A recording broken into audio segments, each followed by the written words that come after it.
حضرت عمر فرماتے ہیں کہ اگر کسی نہر کے کنارے بکری بھی پیاسی مر جائے تو عمر سے اس کا سوال کیا جائے گا۔ حضرت عمر فاروق اعظم رضی اللہ تعالیٰ عنہ کی جو سیرت ہے وہ ساری دنیا کے جو حکمران ہیں ان کے لیے درس ہے کہ جو اپنی رعایا کا ایسے خیال رکھا کرتے تھے۔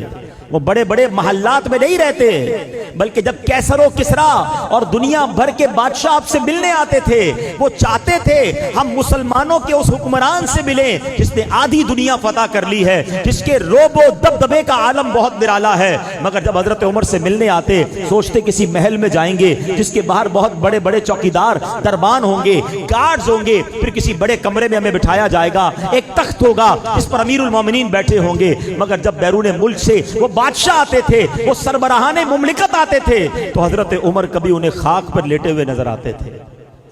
لوگوں نے کہا کہ امیر المومنین کہاں ہیں؟ کہ یہ جو درخت کے نیچے آرام کر رہے ہیں یہ مسلمانوں کے امیر ہیں، یہ امیر المومنین ہیں۔ اللہ اکبر، ذرا سوچئے یہ وہ لوگ تھے جو نبی پاک کے تربیت یافتہ تھے، لگژری لائف نہیں بلکہ وہ سادہ زندگی گزار کر امت کی خیر خواہی کیا کرتے تھے۔ آپ کو فاروق اعظم کہا جاتا ہے۔ فاروق پتہ ہے کس کو کہتے ہیں؟ فرق ڈالنے والے کو، ڈفرینشیٹ کر دینے والے کو۔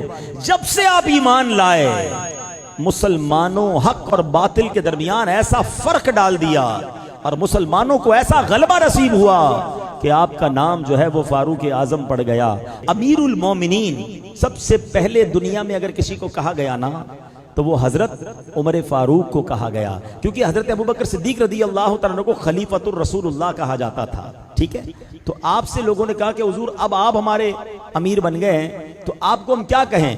تو آپ نے کہا اگر مجھے خلیفۃ الرسول اللہ تو مجھے نہیں کہہ سکتے کیونکہ میں تو حضرت ابوبکر کا خلیفہ ہوں، تو پھر خلیفۃ الرسول اللہ کہنا پڑے گا تو بہت بڑا ہو جائے گا۔ تو لوگوں نے کہا حضور ہم مومن ہیں، آپ ہمارے امیر ہیں، تو پھر آپ امیر المومنین ہوئے۔ کہا یہ ٹھیک ہے۔